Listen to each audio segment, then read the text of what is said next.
নমস্কার, আপনারা দেখছেন এখন দাসপুর বার্তা। বিদায় সম্বর্ধনায় মনীষী মূর্তি স্থাপন রাজনগর তফসিল প্রাথমিক বিদ্যালয়ে। এটি 30শে এপ্রিলের অনুষ্ঠান। এদিন প্রায় 31 বছরের শিক্ষকতা কর্মজীবনের প্রায় 18 বছর নাড়াজোল 2 নং চক্রের অন্তর্গত রাজনগর তফসিল প্রাথমিক বিদ্যালয় থেকে সরকারি নিয়মে প্রধান শিক্ষকের পদ থেকে অবসর গ্রহণ করলেন অশোক কুমার সামন্ত মহাশয়। এই দিনটি স্মরণীয় করে রাখতে গ্রাম শিক্ষা কমিটি ও সহকারী শিক্ষক শিক্ষিকা বর্গের উদ্যোগে এক সম্বর্ধনা সভার আয়োজন করা হয়। এই অনুষ্ঠানে বিদ্যালয় প্রাঙ্গণে প্রধান শিক্ষক ও তাঁর সহধর্মিণী দিতা সামন্তের সৌজন্যে পিতা শীতলচন্দ্র সামন্ত স্মরণে মহামনীষী ঈশ্বরচন্দ্র বিদ্যাসাগর এবং অধ্যাপিকা কন্যা তিয়াসা সামন্ত ও পুত্র তুহিন সামন্তের সৌজন্যে ঠাকুরমা রানীবালা সামন্তের স্মৃতিতে স্থাপিত বিশ্বকবি রবীন্দ্রনাথ ঠাকুরের আবক্ষ মূর্তির আবরণ উন্মোচন করেছেন যথাক্রমে নাড়াজোল 2 নং চক্রের অবর বিদ্যালয় পরিদর্শক অর্ঘ্য মজুমদার এবং রাজনগর ইউনিয়ন হাই স্কুল থেকে অবসরপ্রাপ্ত সহকারী প্রধান শিক্ষক তাপস কুমার পোড়েল। এদিনের সম্বর্ধনা জ্ঞাপনে 250 শতাধিক ছাত্রছাত্রী সহ ভিইসি কমিটি ও গ্রামবাসীদের সাথে আশিসদলের পৌরোহিত্যে আরও সামিল ছিলেন গ্রাম পরিচালন কমিটির প্রধান পূর্ণচন্দ্র ছাত্রিক, রাজনগর জিপির উপপ্রধান চিন্ময় চক্রবর্তী, পঞ্চায়েত সদস্যা লীলা কালসার, দাসপুর 1 পঞ্চায়েত সমিতির প্রাক্তন সহকারী সভাপতি অনিল কুমার দোলই, প্রাক্তন পঞ্চায়েত সদস্য ভগীরথ মাল, রাজনগর ইউনিয়ন হাই স্কুলের প্রধান শিক্ষক বাসুদেব গোস্বামী প্রমুখ সুধীজন। প্রত্যেকে প্রধান শিক্ষক মহাশয় স্মরণে ভূয়সী প্রশংসা করেছেন।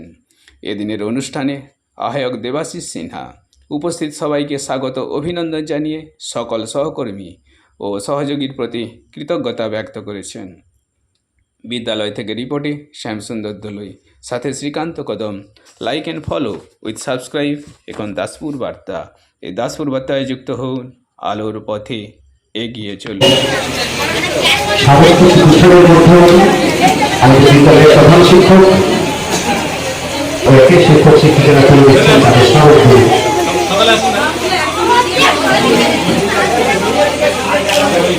সবাই তাকাবেন।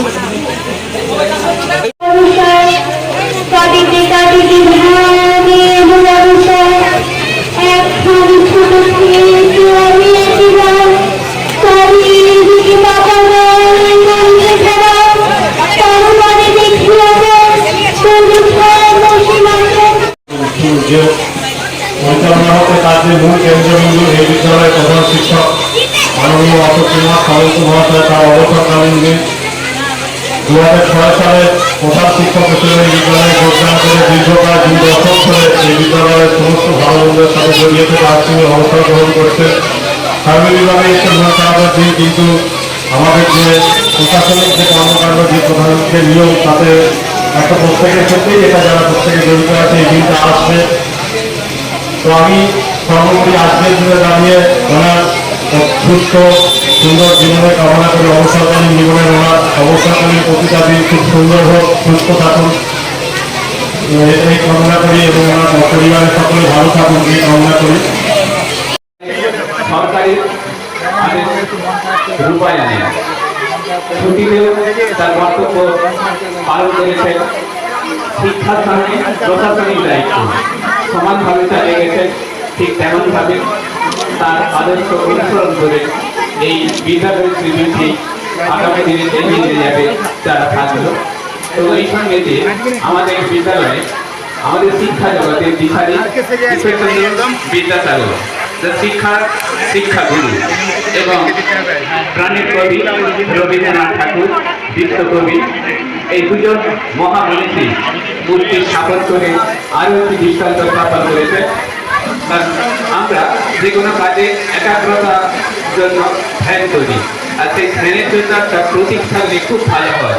সেই হিসাবে বিদ্যালয়ে যারা দেব দেবী তুল্য ছাত্রছাত্রীরা প্রথম প্রবেশ করবে তাদের তাদের সামনে এইরকম মনীষীদের মূর্তি তাদের আরও পাঠে আগ্রহ জাগাবে। সেই হিসাবে অশোকবাবু এবং তার সহধর্মিনী এবং তার পুত্র কন্যাগণ যে সুযোগটা করে দিয়েছে এই গ্রামবাসী এখানকার শিক্ষার্থীদের ক্ষেত্রে, তা অবশ্যই স্মরণীয় হয়ে থাকবে।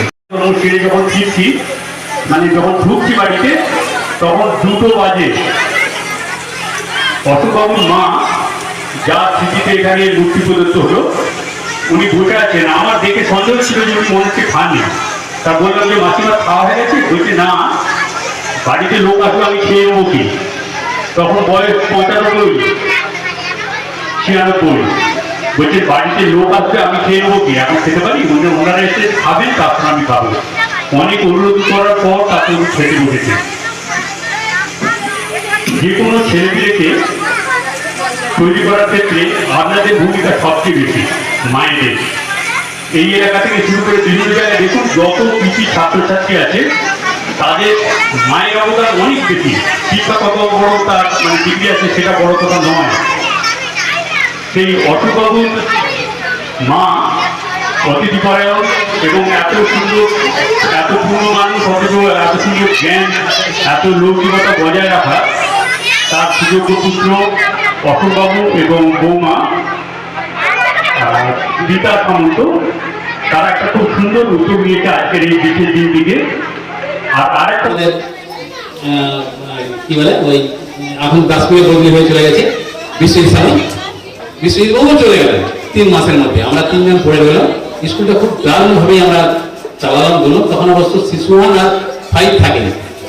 তারপরে ডিউটি দিদিমণি হলেন একজন খুব ভালো, মানে আমি দেখেও খুব ভালো লাগলো যে একজন খুব মানে ক্লাস খুব ইচ্ছা, মানে ক্লাস করতে খুব ইচ্ছুক বা এইরকম আমাদের পরিবেশের সাথে মানিয়ে নিতে পারলেন। আমার ভালো লাগলো, বেশ চলছিল। আস্তে আস্তে করে তারপরে সুদপা দিদিমণি এলেন, বৈশাখী দিদিমণি এলেন, কুকু এলেন, অনেক কার্তিকবাবু এলেন, আবার গেলেন, শ্রীধা দিদিমণি গেলেন। মানে আমি এই লাইফে 27 জন টিচারের সাথে আমি চাকরি করেছি।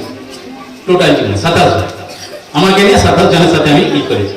তো আমি এই 4টা স্কুল ঘোরার পরে আমি সত্যি বলছি, এখানে মা কালী মন্দির আছে, ঈশ্বর বলে একটা জিনিস আছে। আমি ওই কলিগদের কাছ থেকে কি, গ্রামবাসীর কাছ থেকে কি এত আদর কদর আর যত্ন পাইনি।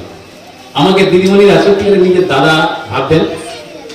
ওরা আমাকে রাখি পূর্ণিমা যখন ছুটি থাকতো তারপরের দিনে রাখি পড়াতেন, হলো আগের দিন পড়াতেন। ভাই ফোটা শেষ হলেও একটা কিছু একটা মিষ্টি ব্যবস্থা করতে, মানে সে বলে ফেলানো যাবে, মানে আমি যে কিভাবে ছিলাম। এইটা গেল আমাদের অফিসিয়াল দিক। এবার গ্রামবাসীর দিকে আসি। প্রথম আমি সভাপতিকে ভাই হরান করে স্বর্গত, যিনি হঠাৎ করতে স্ট্রোকে মারা গেছেন, খুবই ভদ্রলোক, ভালো ছিলেন। তারপরে আমার বন্ধুকে পেলাম অশোক প্রামাণিক, মানে সে তো বলাই যাবে না।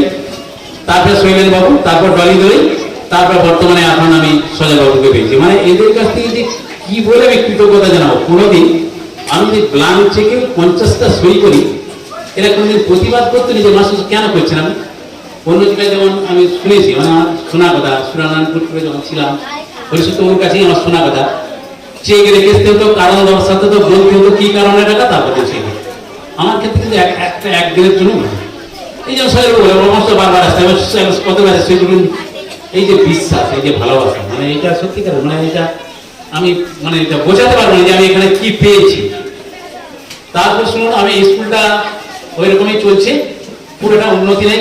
ইলেকট্রিক টানানোর উদ্যোগ নিলাম, ভরে দেবো। বলে মাস্টার স্যার আপনারা ইলেকট্রিক টানুন, আর এরকম পাখা টাকা দেওয়ার কোনো লোকের অভাব হবে। আমি দেখি ভগিনীর কথা শুনি, বলে ইলেকট্রিকটা টানা হলো। ইলেকট্রিকটা টানা হলো বুঝলেন, ভগীরথবাবু আর স্বর্গত নিতাই গেল যে স্কুলটা নিয়ে আরো ভাবতেন। সে আজকে আমাদের মধ্যে নেই, ছেড়ে চলে গেছে। জানেন, সমস্ত রুমে পাখার ব্যবস্থা করলেন, সব নতুন পাখা। এবং কে দিয়েছে না, আমরা গ্রাম থেকে কালেকশন, ওই দুজনের তৈরি। তারপর শুনুন, একটা পাখা কম পড়ে গেছে একটা রুমে। নিতাই বাবু কি করলেন, দেখতে খারাপ লাগছে, তার বাড়ির ব্যবহার করা একটা পাখা আর সমস্ত সেটা খুলে এনে লাগালেন। ভাবতে পেরেছেন আপনারা, এই যুগে একটা বয়স্ক লোক, সে বলে আমি গরমে থাকবো, কিন্তু দেখতে খারাপ হবে, সব রুমে পাখা আছে, একটা রুমে পাখা নেই। আজকে আমাদের দিকে ছেড়ে চলে গেছে, তার কথাটা আমি খুব অনুভব কোনো যদি ত্রুটি বিচ্ছিন্ন কিছু হয়ে থাকে, আমি গ্রামের ছেলে, আমাদের ভোটার ভিএসি কমিটির সভাপতি হিসেবে আমি নিশ্চয়ই তার সমাধান করবো। এরকম মানে যে ঘটনাটা ঘটেছিল, এরকম কোনো ঘটনার যেন আর কোনো পুনরাবৃত্তি না ঘটে, সেটা আমি চাইবো, চেষ্টা করবো আমি সংশোধন করার জন্য।